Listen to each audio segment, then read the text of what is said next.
Yeah, so for homework question 23, we're told that every second a lamp generates 9.8 times 10 to the 20 photons. And the wavelength of those photons of light, 434 nanometers, right? The next thing they're asking is basically energy. And normally we would find energy in joules, but they're asking for energy in kilojoules.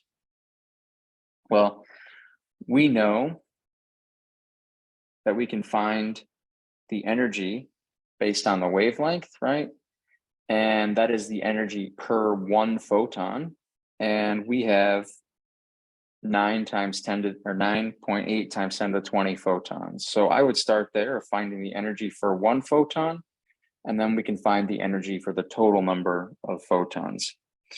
And so the first step, right, we have to go from nanometers to meters. So 434 nanometers, right? In 1 meter, I've got 1 times 10 to the 9 nanometers. So I've got 4.37 times 10 to the minus 7 meters is my wavelength.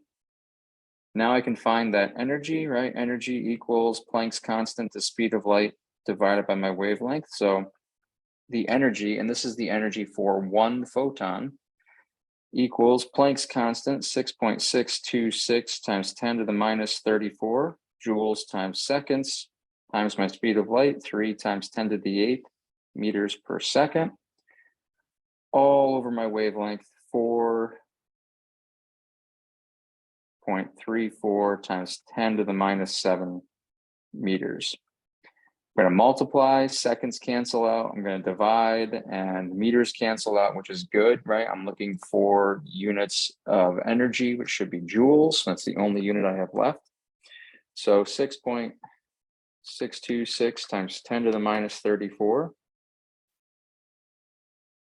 times the speed of light, 3 times 10 to the 8th. And then divide that by my wavelength, 4.34 times 10 to the minus 7. And I get an energy of 4.58 times 10 to the minus 19 joules. They're asking for energy in kilojoules, so the last step is just a unit conversion to say, okay, I've got 5.8 times 10 to the minus 19 joules. Just kidding, second to last step. And the key there is that is joules per one photon.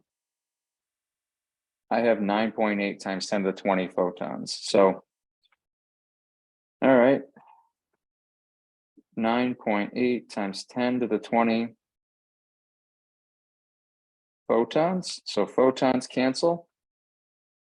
And now we're going to have total energy. So times 9.8 times 10 to the 20th.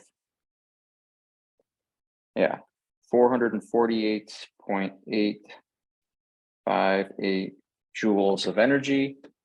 Now we're at the unit conversion step.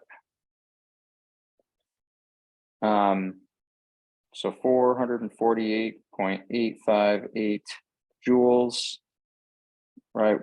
1 kilojoule is 1,000 joules. So we divide by 1,000 to get approximately 0.448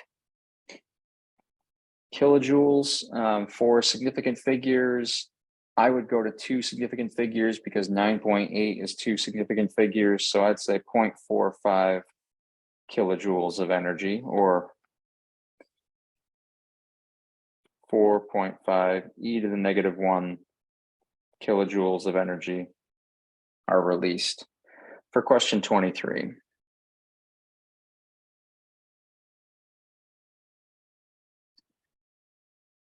Any questions on that one?